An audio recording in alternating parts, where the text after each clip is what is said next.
No sé si estará. Le voy a pedir en aras al tiempo y en amor a los hermanos en el horario, que mi hermano Eleazar Paveda, por favor, nos dirija en la oración de esta noche. Amén. Mm. Gracias a Dios te damos en esta tarde por darnos la oportunidad de poder reunirnos a estudiar tu palabra. Señor, estudiar este tema tan importante que es tu soberanía, tu reinado, tu gobierno, Señor, tan profundo, que llega, Señor, a áreas que muchas veces desconocemos o creemos, Señor, que hay áreas en nuestra vida que tú no gobiernas. Pero lo importante, Señor, y lo sorprendente es reconocer que aún ahí, en esas situaciones, en esos lugares, Señor, tú también gobiernas. Por lo tanto, Señor, gracias por tu palabra. Gracias porque trae consuelo a nuestro corazón. Gracias, Señor, porque trae gozo en momentos de dificultad y de intranquilidad. Trae paz en momentos en que no podemos mirar, ver hacia el futuro. Gracias te damos, Señor, por el poder de tu palabra en nuestras vidas. Gracias, Señor, porque rompes todos nuestros preceptos que podemos nosotros mantener, algunos quizás desde niños. Rogamos en esta hora, mi Señor, tu paz, tu bendición y tu dirección. Nuestro pastor, Señor, que es nuestro profesor, tu palabra, Señor, nos sorprenda cada día en esta hora. Rogamos tu bendición en los méritos de Jesús. Amén. Amén. Buenas noches, amados hermanos. Hermana Elizabeth, buenas noches. Hermano René, hermano Daniel, hermanita Nutza, Bernardo. Se los bendiga grandemente, hermanos amados. Eh, bueno, estamos continuando con nuestra lectura de Salmos. Eh, Qué hermoso es poder eh, leerlos y meditar en torno a ellos, aprender a verlos, a reconocer la enseñanza que está guardada en ellos. Como toda la palabra, no pretendemos con esto extinguir el entendimiento de la palabra, obviamente, ¿ya? Pero sí a través de la guía que nos ha presentado, que nos está presentando el pastor Esaú en su estudio, nos permite comprender cada vez más sobre estas hermosas alabanzas al Señor. Esta noche nos corresponde, mis amados hermanos, la lectura del Salmo 3, que es denominado Salmos de Lamentos o Imprecatorios. Eh, los Salmos de Lamento expresan un lenguaje de sufrimiento y son preguntas que se hacen a Dios ante la necesidad. Eh, Son lo opuesto a los himnos, a la alabanza propiamente tal. Podríamos decir que son cantos tristes, ¿no es cierto? Hay cantos que son alegres y cantos que son tristes. Entonces, que están distintos a los himnos, los cuales expresan alabanza y llenos de gozo de quien realiza el canto, ¿no es cierto? Pero acá, en en estos salmos, la perspectiva que se nos plantea es mostrarnos que el hombre, el Hijo de Dios, me refiero a la hijo, al Hijo de Dios, también sufrimos problemas y dificultades. No podemos pretender, pensar siquiera que nosotros vamos a estar exentos de algún problema o de alguna dificultad. No por el hecho de que nosotros seamos hijos de Dios, no vamos a tener sufrimiento. Lo hemos visto, ya atrás lo mencionamos al pasar, cuando en primera de Tesalonicense el apóstol Pablo, escribiendo a los hermanos de Tesalónica, les dice: no queremos, hermanos, que ignoréis o que ignoréis como aquellos que no tienen esperanza, dice, o que no os entristezcáis como aquellos que no tienen esperanza. Es textual lo que estoy viendo. Entonces, el cristiano, el Hijo de Dios, tiene pruebas, sufrimos pruebas. Las cartas de Pedro, la segunda carta de Corintios, son ejemplos que nos van mostrando del amor de Dios y cómo también el Señor va obrando en nuestras vidas y en nuestras dificultades. La estructura o elemento distintivo de estos salmos de lamento o imprecatorios lo podemos dividir en cinco partes básicas, según lo que Belcher nos muestra. Una primera parte comienza con una invocación dirigida a Dios, en la mirada hacia Dios. La segunda parte es una súplica pidiendo a Dios que le ayude. La tercera parte es, o principal, o motivo central, que es el planteamiento de la queja, de lo que está sucediendo, la situación de angustia. Eh, Queja no lo tomemos en un sentido forense, en un sentido de imputar a Dios, quejarme ante Dios, de enrostrarle a Dios, sino que es queja en el sentido de mostrar el dolor, el lamento que se tiene, la angustia que se está viviendo. Ya ese es un concepto para que no se forme ese es el sentido que se habla de la queja que estamos conversando esta noche. Y en cuarto lugar, dentro de esta estructura, eh, hay una declaración, normalmente hay una declaración de confianza hacia Dios, que ha escuchado la queja y que Él responderá en la quinta parte. Es decir, invocación a Dios, eh, súplica, lamento o sufrimiento, que es la queja. Cuarto, la declaración de confianza en Dios, que escucha, y sabemos y la quinta es la respuesta de Dios. La certeza de haber sido escuchados y que Él nos conduce en la alabanza en contexto general. No siempre están estos cinco elementos que hemos dicho ni en el mismo orden, pero sin lugar a dudas, cuando nosotros nos acerquemos a los salmos imprecatorios, podremos encontrar los elementos que hemos estado mencionando a través de lo que piensa Belcher. El Salmo 3 tiene una división propia. Cuando ustedes leyeron el Salmo, o sea, perdón, lo apunte, y leer el Salmo, por supuesto, vemos que hay cinco partes. Está dividido en cinco unidades, que son las que desarrolla el pastor Esaú. La primera parte es del versículo 1 al 2, que es el planteamiento del problema, que es el dolor que se está viviendo. La segunda parte es la certeza de fe en medio del sufrimiento, que él llama el Salmo, en el versículos 3 y 4. La tercera parte es que está en el versículo 5, 8, que la confianza en medio del dolor. Y la cuarta parte, en que está dividido este salmo, que nos habla de la certeza de salvación, perdón, que es la acción, el accionar de Dios, la certeza de justicia, perdón, que es la cuarta parte, y la quinta parte, que es el versículo 8, es la certeza de salvación o seguridad frente al problema. Entonces, hecha esta división, podemos entender mucho más fácilmente lo que se nos quiere decir. Y continuando el mismo esquema que nos ha... también hay una división, debemos de decir, que Gillis eh, señala que puede ser dividido de acuerdo con las veces en que aparece la palabra Selah, que significa silencio. Es difícil poder explicar, no se ha podido determinar con certeza, pero se piensa, la gran mayoría de los autores, piensan que la palabra Selah es el silencio, es la división de estrofas para el canto.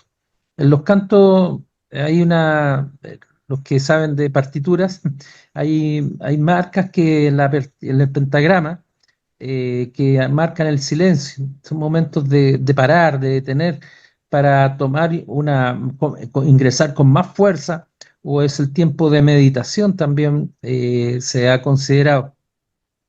Pero nosotros vamos a seguir la división que en delante señalamos, en las cinco partes. En la primera parte, el Salmo 3 comprende el versículo 1 y 2. Y siguiendo la pauta que se ha señalado anteriormente, aparece en los apuntes las versiones, un cuadro comparativo de las versiones de la Reina Valera del año 60 con la NBI, con la Biblia textual, ¿ya? La Reina Valera del año 60, que es la que nosotros normalmente ocupamos, dice: oh Jehová, cuánto se han multiplicado mis adversarios. Y si ustedes se dan cuenta, está con signos de exclamación, es decir, con mucha fuerza. Cuando aparece en nuestro lenguaje el signo de exclamación, es que nosotros estamos viendo que es mucha fuerza. Oh Jehová, y no es oh Jehová, es como un grito. ¿Cuánto se han multiplicado mis adversarios? Toda una declaración del planteamiento del problema. Muchos son los que se levantan contra mí, muchos son los que dicen de mí, no hay en él salvación en Dios. El verso es interesante ver, recordemos la primera clase cuando hablábamos de la división o clasificación misma de los paralelismos. Recordemos que la poesía hebrea no es una prosa como la nuestra, no es una rima, sino que es un planteamiento de ideas. Y el versículo 1 para nosotros, hay un paralelismo sinónimo, es decir, oh Jehová, cuántos se han multiplicado mis adversarios, muchos son los que se levantan contra mí. Si usted toma solamente el versículo 1, es una suerte de perspectiva desde del mismo problema, desde otro punto de vista. Y si nosotros vemos y comparamos el versículo 1 con el versículo 2, vemos que ahora se trataría de un paralelismo constructivo. Es decir, el verso 1 es un paralelismo sinónimo por sí solo, y uniéndolo con una unidad con el verso 2 es lo que llamamos un paralelismo constructivo. ¿Cuántos se han multiplicado mis adversarios? La Biblia textual dice: oh Yahvé, oh Jehová, cómo se han multiplicado mis adversidades. Fíjense bien la diferencia. La Reina Valera dice adversarios, la Biblia textual dice mis adversidades. Ya no, y la NBI habla de enemigos. Son formas distintas de mostrar el problema. La del año 60 está hablando de figura en un sentido, eh, la traducción nos habla de personas, de sujetos. En cambio, la textual nos está hablando de situaciones. El ritmo poético lo muestra la Reina Valera, perdón, la versión internacional. Muchos son, muchos son y muchos. Muchos son, Señor, mis enemigos. Muchos son los que se me oponen. Y muchos los que de mí aseguran, Dios nos salvará. Va mostrando una velocidad en el sentido de indicarnos estos muchos que van aumentando y mostrando con una mayor intensidad en una dimensión emocional y de sosiego que produce la razón de por qué se escribió este salmo, perdón. El salmo, propiamente tal, fue escrito por el rey David. En nuestras Biblias, al tenerla a la vista, van a ver una letra que está con cursiva, que sí forma parte de la Biblia. Los títulos que a veces aparecen ahí en, en Ariel, por ejemplo, no forma parte del texto bíblico, para que ustedes lo sepan. Pero sí se forma parte del texto bíblico cuando dice Salmo de David, cuando huía de delante de Absalón, su hijo. Él estaba huyendo de su hijo y muestra a su hijo la situación de lucha de poder y de que necesitaba ser David protegido frente a lo que estaba sucediendo. A mí este salmo, y compartimos mucho con eso, con el pastor Esaú, ¿Cuántas veces nos surgen enemigos dentro o situaciones de peligro, de dolor en nuestras vidas, en nuestras propias familias, cuando hay traición o en los amigos? Eh, no podemos pensar que nuestra vida, aun cuando somos creyentes, hijos de Dios, no vamos a tener dificultades o problemas. Pero aquí, ¿qué es lo que nos trata de mostrar el Señor? ¿Qué es lo que nos muestra el Señor? Nos muestra dos verdades. El dolor es real, pero no justifica que nosotros pequemos contra otros. Puedo yo sufrir por el dolor que alguien me ha hecho. Muchos son los que se levantan contra mí. ¿Cuántos se han multiplicado mis adversarios, mis enemigos? Se levantan contra mí. Son muchos los que dicen de mí. Eso es hablar mal de mí. Está perdido. No tiene decir que una persona no hay salvación en Dios, quiere decir que está totalmente perdido y de esta manera totalmente destruido.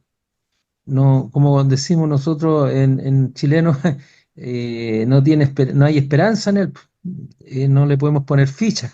Muchas veces hay personas que hablan así en un lenguaje muy simplificado. Eso es precisamente lo que nos está mostrando. Personas que no tienen, que no está tan destruido él, el salmista, sabe que no tiene fuerzas, pero sus fuerzas no son humanas, sino que él está confiando en el Señor. Y, y en 2 Samuel 15:30, específicamente, nos muestra en esta primera parte que dice que David subió la cuesta de los olivos y la subió llorando, llevando la cabeza cubierta y los pies descalzos. También todo el pueblo que tenía consigo cubrió cada uno su cabeza en señal de reverencia y de duelo, e iban llorando mientras sufrían. Eh, hay pecado que nos afecta, que nos ofende, que nacen aquellos que deberían de amarnos, de respetarnos y de honrarnos, como el caso del hijo debe honrar al padre. Pero vemos como el Señor aquí nos muestra en toda su dimensión el dolor que en nuestras vidas se produce. Ahora, debemos tener mucho cuidado eh, cuando hablamos de dolor, de que el dolor tome el control de nuestra vida y de nuestros pensamientos y de nuestro corazón, y de esta manera nosotros pecar en contra de otros. No podemos usarlo como un pretexto para justificarnos el dañar a otros o exagerar lo que está ocurriendo y tener una respuesta pecaminosa. Aquí la Biblia no nos dice que nosotros tenemos que pecar en contra del otro. Nos dice la situación que nosotros estamos viviendo. Estoy pensando en este momento, no están los apuntes, pero lo, lo podemos ver. Está en el libro de Eclesiastés. En Eclesiastés. Miren lo que dice el capítulo 7, versículo 21 de Eclesiastés. Lo menciono para tener un punto de referencia, para mostrar que no es solamente una idea única, sino que es transversal en la palabra. Miren lo que dice el capítulo 7, versículo 21 de Eclesiastés. Tampoco apliques tu corazón a todas las cosas que se hablan, para que no oigas a tu siervo cuando dice mal de ti.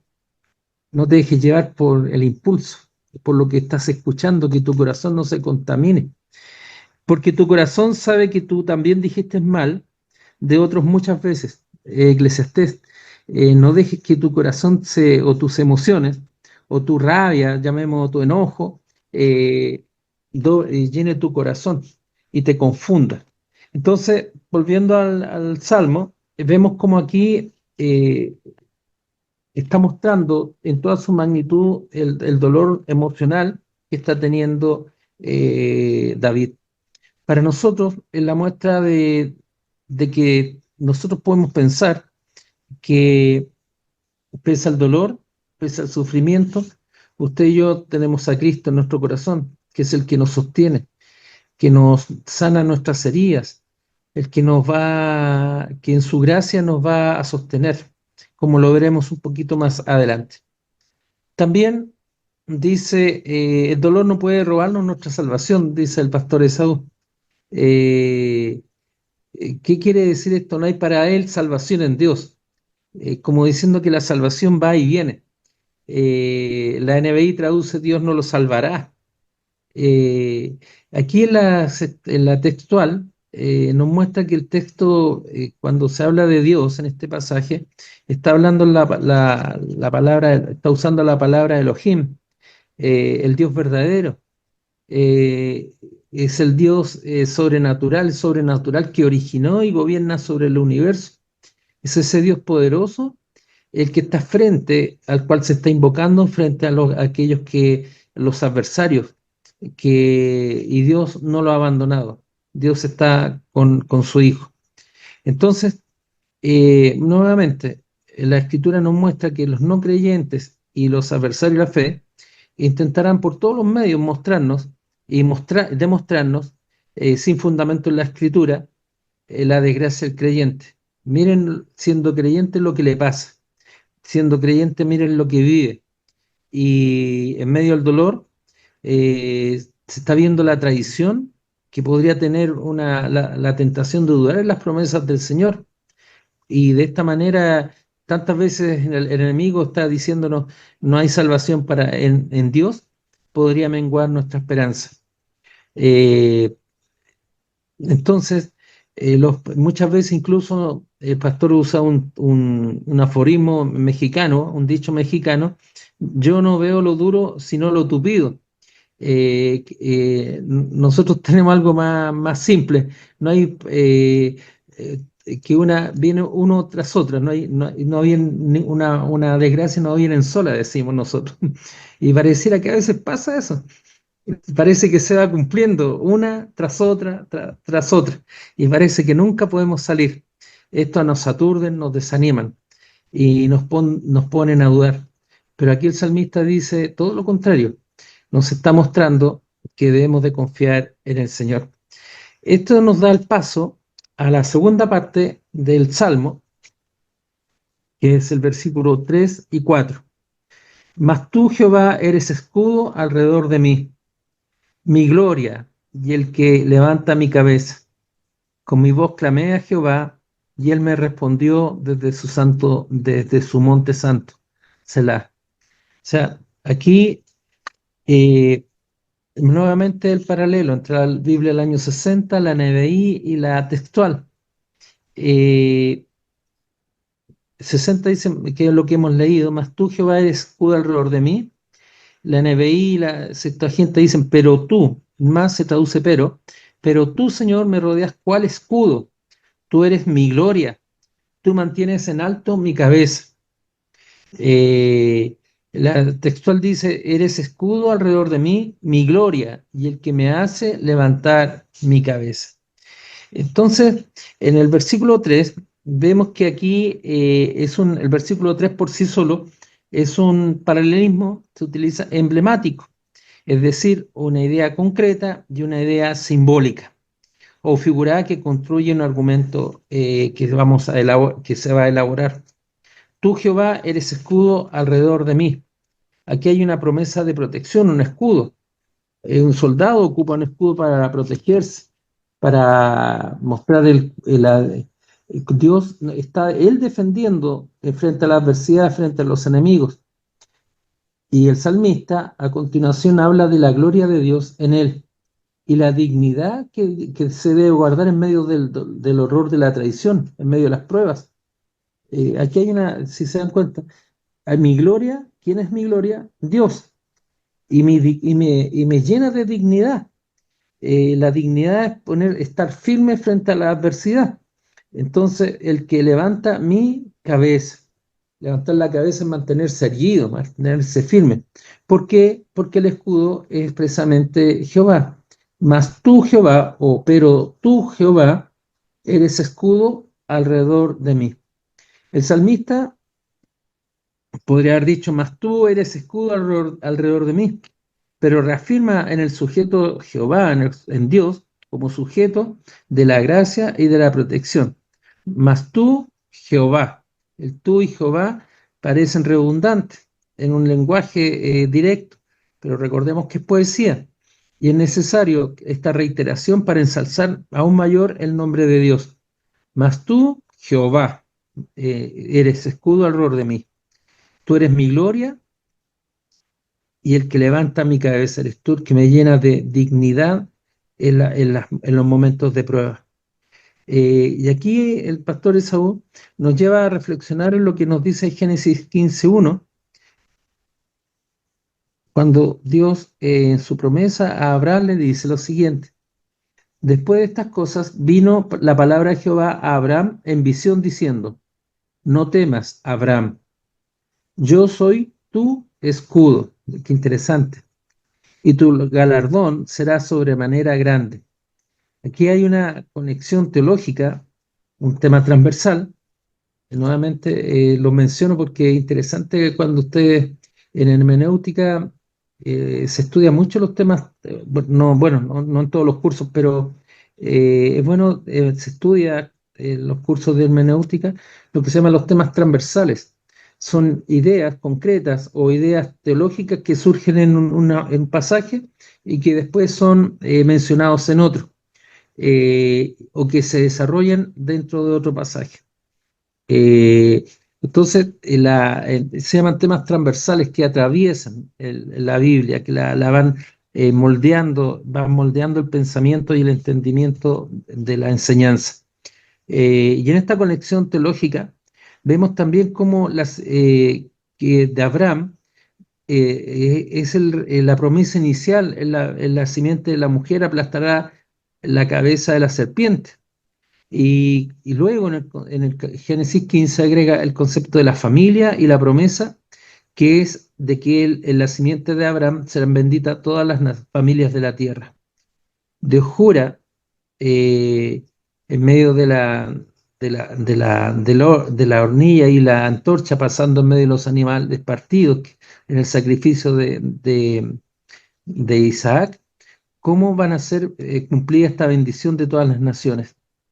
Dios en medio de su pueblo. Es bastante simbólico ese pasaje, pero lo importante, para no desviarnos, es pensar y recordar el pacto. Yo soy tu escudo, le ha dicho a Abraham, yo soy tu escudo. Y cuando el salmista en el versículo 3:3 dice, mas tú, Jehová, eres escudo alrededor de mí, está precisamente mostrándonos, recordándonos el pacto de Dios con su pueblo. Dios toma la iniciativa por gracia y comprometiéndose por nosotros, aún en medio de las adversidades de la vida. Dios es el que nos da la protección. La NBI, me rodeas cual escudo. Dios está alrededor nuestro, me está protegiendo. Entonces, esto es una certeza, es seguridad, es certeza que no podemos dudar. Él ha prometido a Abraham que él iba a ser el escudo de su familia, de su pueblo, que él iba a estar alrededor nuestro, que no fallará, no se cansará, no se desilusionará por mi poca fe o mi falta de confianza. Dios está ahí, es mi fortaleza. Entonces, esto nos habla también, delante mencionábamos que una forma al creyente de sostenerlo. Aquí nos muestra que Dios es el que nos da la protección, es el que nos trae el consuelo y la paz en medio de la prueba, de la adversidad. Este es un golpe a la autodeterminación o autodependencia humanista. ¿Recuerdan ustedes cuáles son las frases? Tú puedes, tú decides, tú determinas. Es el tú hablando, decidiendo. Pero Dios, aquí en su palabra, aquí nos muestra que es Él el que nos sostiene. Luego el verso 4 dice, con mi voz clamé a Jehová y Él me respondió. Aquí nuevamente vemos otro paralelismo. Es decir, en la expresión concreta, con mi voz clamé a Jehová y él me respondió desde su santo monte. Con mi voz clamé, está el clamor, y Dios me respondió desde su santo monte. Hay una respuesta concreta, literal, acompañada de esta figura desde donde respondió. Desde los cielos, desde los lugares más altos, Dios escuchó mi clamor. O los montes, el lugar alto, el monte de su monte santo, desde lejos donde Dios está, Dios me escucha. Y esto también nuevamente Dios me da respuesta. Entonces, en este paralelismo emblemático, vemos que hay una expresión concreta acompañado por una expresión figurada. La expresión concreta, con mi voz clamé. Clamar es hablar, hablar fuerte, hablar con el dolor del corazón, y es ahí donde el Señor está hablando para garantizarnos y mostrarnos que no solo escucha, sino que responde. Y esto es importante, hay una respuesta. No solamente hay una petición, sino que hay una respuesta. Con mi voz clamé a Jehová y él me respondió desde su santo monte. Entonces, eh, y esto es un acto concreto, esto es un acto presente, no es un acto que usted pudiera decir, clamé y Dios no me respondió, o la expresión como yo clamé a Jehová, como no hubo una respuesta, no, hay una consecuencia de manifiesta y expresa del salmista expresar sus deseos, sus emociones, sus sentimientos en medio de la prueba, en medio del dolor de la prueba. Eh, no podemos ser pensando, Dios no, nosotros no sufrimos porque somos cristianos. No, aquí el salmista nos está mostrando precisamente la humildad que nos tiene que llevar a pensar que Dios nos cuida en medio del dolor. Nuevamente, hay el escudo que está alrededor del siervo, es que hay una respuesta. Y él me respondió. Está hablando en un presente continuo acá, con mi voz clamé, y ahora nos dice, él me respondió. Eso no es un hecho que haya pasado y haya quedado perdido o olvidado en el pasado, sino que es una actividad permanente para nuestra edificación. Es una suerte, incluso yo diría, de testimonio que en esta situación Dios toma el control de las cosas y Él ha determinado en su gracia y en su consejo las cosas para nuestra edificación. Entonces, amados hermanos, ahí está promesa, nos habla de la oración. Dios escucha nuestra oración que nos trae consuelo y paz en medio de la adversidad. No sé si podemos alguna pregunta, algún comentario. Ya.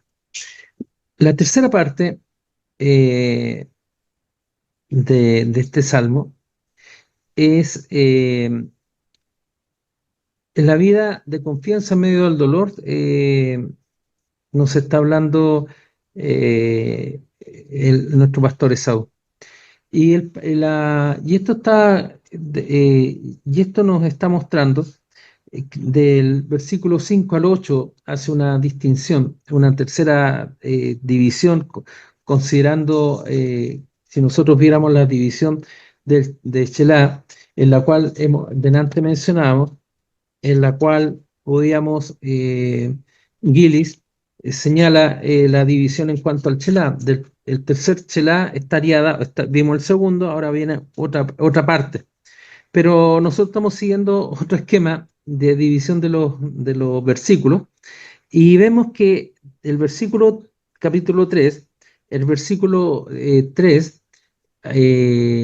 al 8 dice lo siguiente: yo me acosté y dormí y desperté porque Jehová me sustentaba. Me acosté, dormí y desperté. Y la razón porque Jehová me sustentaba. No temeré a 10 millares de gentes que pusieren sitio contra mí.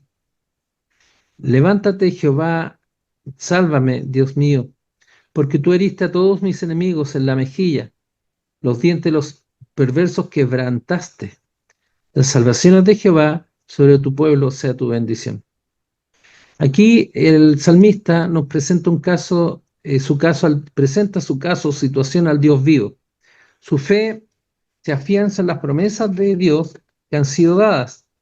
Entonces, ¿qué es lo que está mostrando, no? Del versículo 5 en adelante? Nos está hablando, primeramente, el versículo 5 y 6, de certeza y protección. El 5 nos dice, yo me acosté y dormí y desperté, porque Jehová me sustentaba. Yo me acosté y dormí. Ahí hay un paralelismo constructivo. Me acosté y dormí y desperté, porque Jehová me sustentaba. Es interesante ver cómo en la versión de la NBI habla en tiempo presente. Yo me acosté, me duermo y vuelvo a despertar porque el Señor me sostiene. Ahí está el paralelismo. Yo me acosté y duermo, o yo me acosté y dormí, y el paralelo es y vuelvo a despertar, y luego, porque el Señor me sostiene. Y nuevamente me acostaré y dormiré y vuelvo a despertar.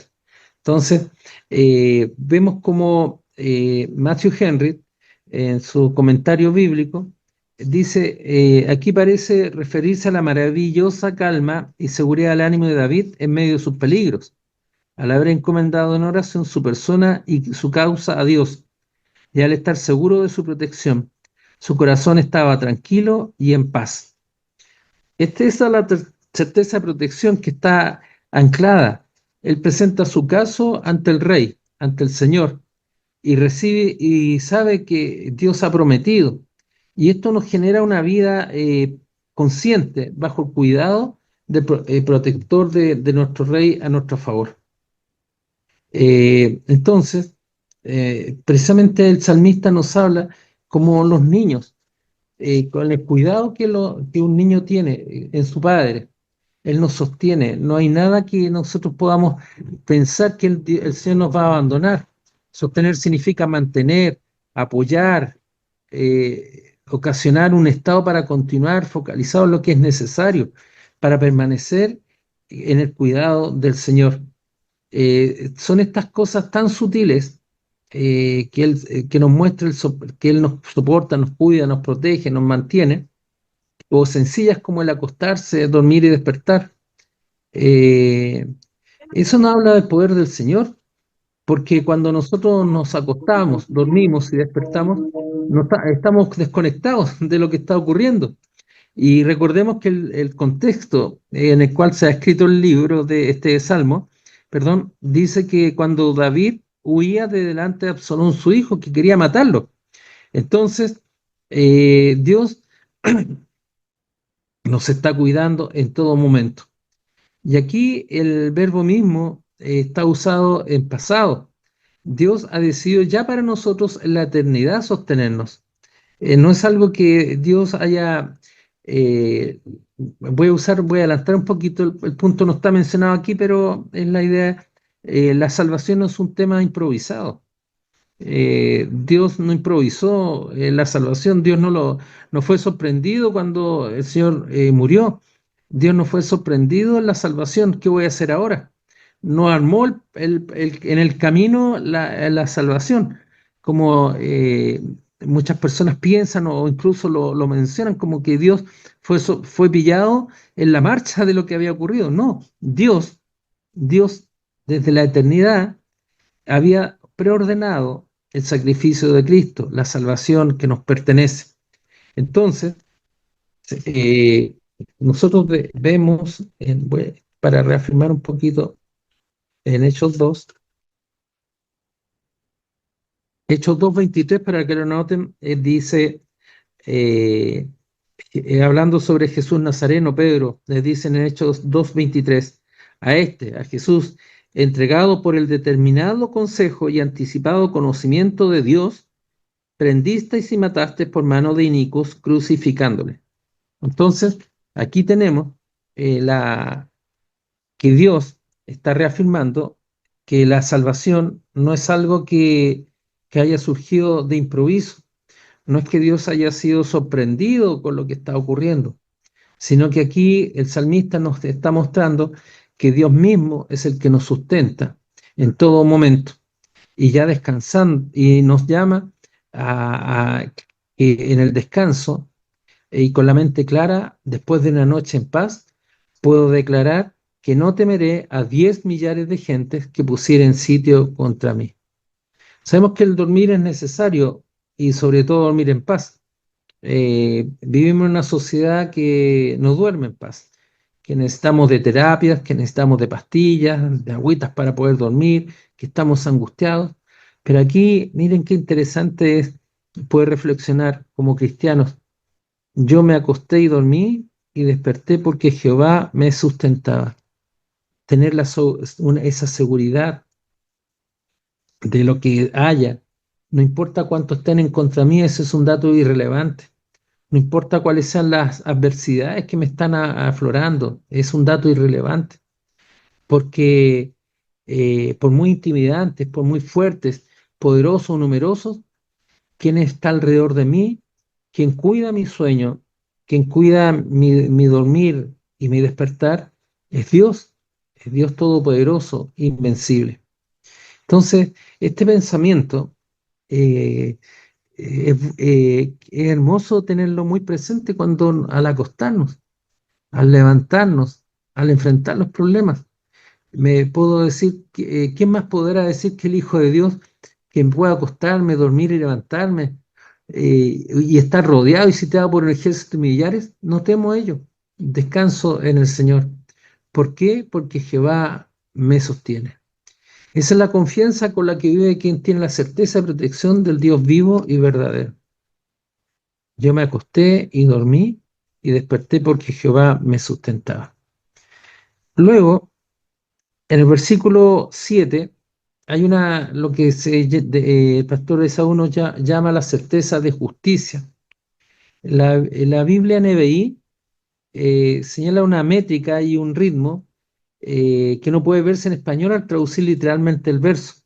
Veamos lo que nos dice primero la versión del año 60 y después la NBI. Yo aquí tengo la del año 60. Dice, levántate Jehová, sálvame Dios mío, porque tú heriste a todos mis enemigos en la mejilla, los dientes de los perversos quebrantaste.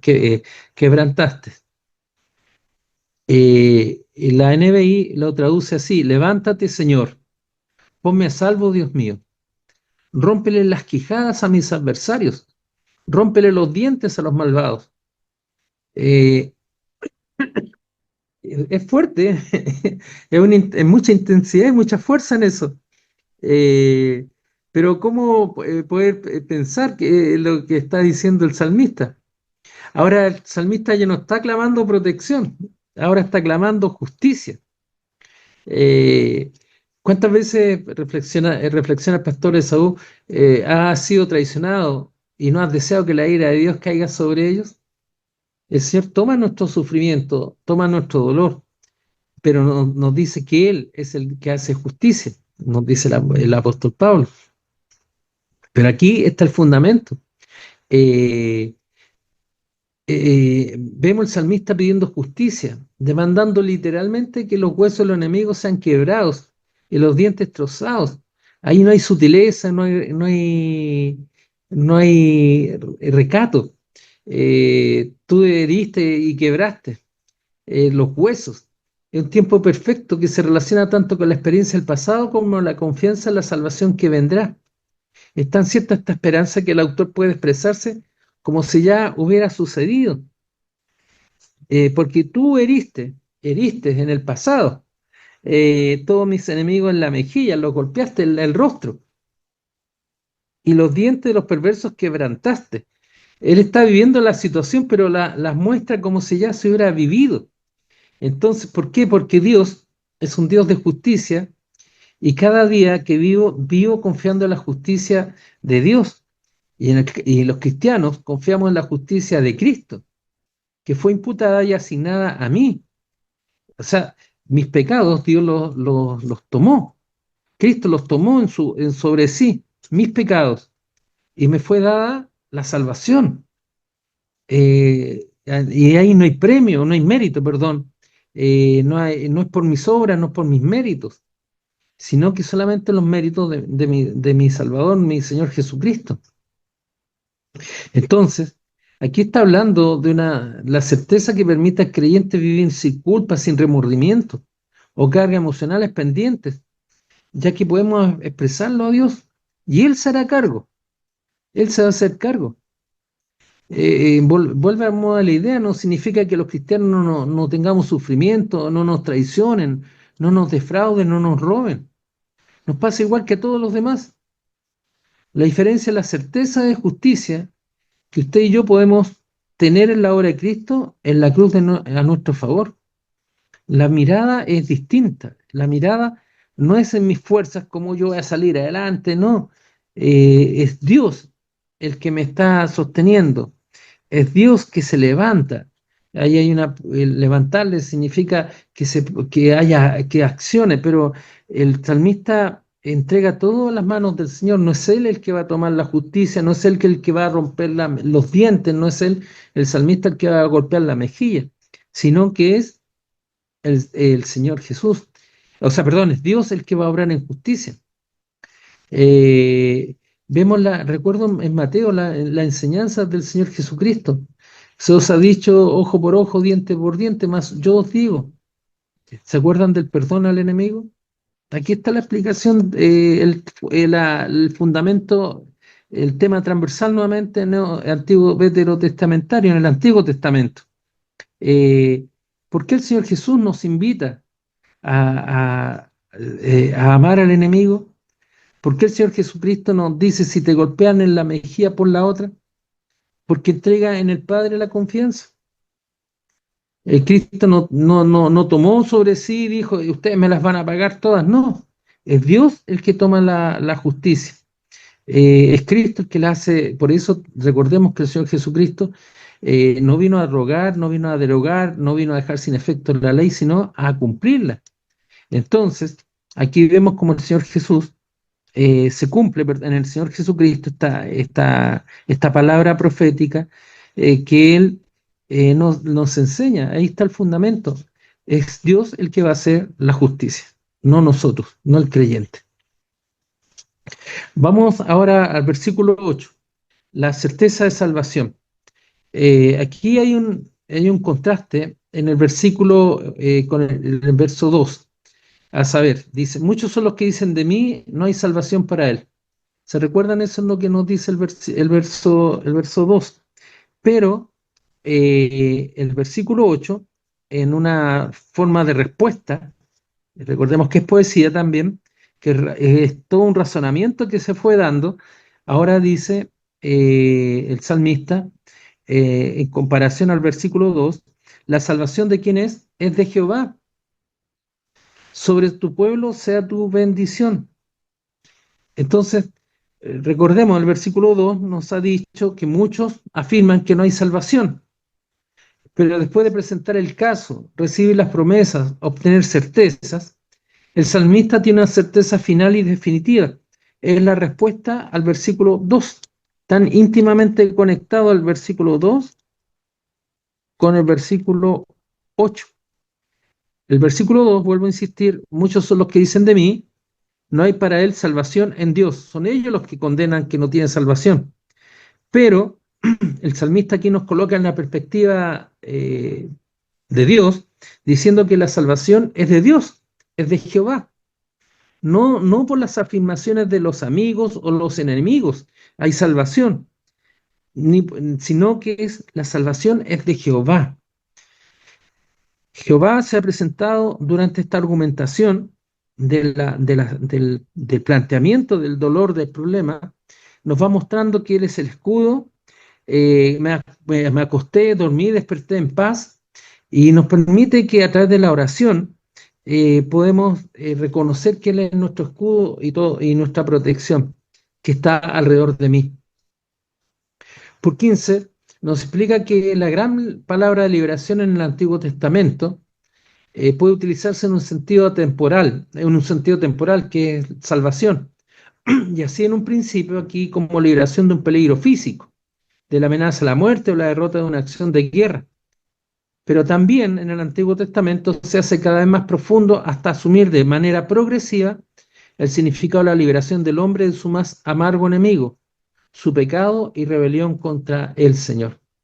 Entonces aquí vemos, hay una escalada, hay una profundidad en el tema de decirnos que no solamente son los conflictos materiales, sino que el planteamiento que nos está haciendo el Señor a partir del dolor que sufría David es mostrarnos de la libertad del pecado, es la libertad de la rebelión contra el Señor.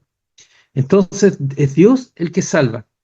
Ni los amigos, ni mucho menos los enemigos pueden afirmar si hay salvación o no hay salvación. ¿Por qué? Porque la victoria es salvación, victoria proviene de Dios, y por eso en la versión del NBI dice, la victoria proviene de ti, oh Señor, bendice a tu pueblo. Eh, Varias cosas. Tenemos certeza que Dios tiene poder y control. Pero Dios aquí nos transmite algo mucho más profundo de las cosas contingentes. Nos está hablando que la certeza de salvación nos tiene que llevar a una reflexión profunda, con mucha humildad, no un orgullo espiritual frente al pecador o frente al inconverso, no al liberalismo, que es hacer lo que tener como justicia o libertinaje, sino que debe enfocar en la maravillosa gracia redentora que tenemos en Cristo. No es aquí, no es una, no es una forma de que Dios esté pagándonos por nuestras oraciones, sino que aquí es una palabra muy profunda, muy reflexiva, de mucha humildad, colocando en Cristo y en su obra a nuestro favor, ya que usted y yo somos su pueblo, y la salvación dada por Dios, la victoria que es de Jehová, eh, es una bendición para nosotros. Es la bendición que Dios ha dado al pueblo. Recordemos que la palabra evangelio es evangelio, ¿no es cierto? Que es una palabra que significa buenas nuevas, pero el contexto en el cual se ha dicho y se mencionaba la palabra evangelio es en el tiempo de la guerra, del combate, y cuando el general triunfaba en la batalla, iba dando su señor y le transmitía el evangelio, las buenas nuevas, hemos triunfado. Aquí está hablando el versículo 8 del evangelio. El evangelio, la salvación es de Jehová, y por eso su pueblo es bendecido. Entonces, mis amados hermanos, eh, para concluir, utilizando las palabras que hemos estado mencionando, Pastor Esaú, eh, debemos de confiar en el Señor cuando hemos sido traicionados, cuando duele la vida, eh, cuando vamos a estar viviendo situaciones difíciles, complejas, aflicciones. El mismo Señor Jesús vivió el dolor de la traición. Nosotros muchas veces no sabemos cómo reaccionar y pensamos en romper nosotros los huesos, en romper nosotros, en desquitarnos, en vengarnos. Hay palabras a veces que hay dicho que la venganza se toma, es una comida que se come fría, ¿se recuerdan? Eso nos enseña el mundo. Pero si aquí nos dice, no, deja que las luchas, el dolor de la traición, ponlas en el Señor. Y porque este salmo que hemos leído esta noche nos enseña cómo confiar en Dios, aunque la vida duele, y abrazar las promesas que fortalecen nuestra fe. Aquí hay promesas de salvación. La salvación es de Jehová, sobre tu pueblo sea tu bendición. Yo me atrevería a decir, parafraseando, el Evangelio es de Jehová, es en Cristo, es de Cristo. Sea tu pueblo, sobre tu pueblo sea tu bendición. ¿Acaso el Evangelio, acaso la salvación no es bendición para nuestras vidas? Por ello, nuestra fe y certezas de fe tienen que estar dadas en el Señor. Y esto nos va a permitir, amados hermanos, perdonar, amar, descansar. y confiar en medio de todo el dolor que pueda sentirse. Qué importante es poder perdonar, porque por eso el cristiano está llamado a perdonar, porque nuestra confianza no está en nuestras fuerzas, no está en nosotros, sino ni en nuestras armas, sino que está dado en Jehová. Que para el Señor sea el honor, la honra y la gloria. Me impacta este hermoso salmo. ¿Hay alguna pregunta, hermanos amados? ¿Alguna duda? ¿Algún comentario? Ya. Eh, Lean entonces el salmo, mis amados hermanos. Respondan en el cuestionario 3 que el que corresponde a esta, perdón, el cuestionario de la lección 4 miento, para efectos de poder avanzar en el curso. Voy a pedirle a mi hermano Bernardo que por favor nos dirija en la oración para despedir esta noche. Padre bueno, Señor, en esta noche te damos gracias, Señor, por lo que hemos estado estudiando, Señor, estar estudiando tu palabra, Señor. Te damos gracias por este curso, Señor, que ha preparado nuestro pastor Saúl, Señor. Lo ha escrito para que nosotros podamos meditar también en él, Señor. La escritura, Señor. Bendiga la vida de nuestro pastor Carlos Olivares, Señor, que también es muy buen pastor, mi buen Señor. Bendígale a él. Siempre revístale de gracia y sabiduría para que nos pueda enseñar, Señor, estos cursos que están para poder apoyarnos, Señor, poder ayudarnos, Señor, en nuestra vida de la iglesia, Señor. Bendiga a cada hermano que también están aquí en el curso, bendiga a su familia, Señor, y que en esta hora puedan tener el descanso, Señor, que usted nos va a dar, Señor. Como decía la palabra hace un rato atrás, me dormí, me acosté y me dormí porque usted me sustentaba. Y queremos mañana, Señor, poder abrir nuestros ojos, Señor, y que su misericordia se renueve con cada uno de nosotros, Señor. Muchas gracias por en esta hora, en el nombre de Jesús. Amén. Amén.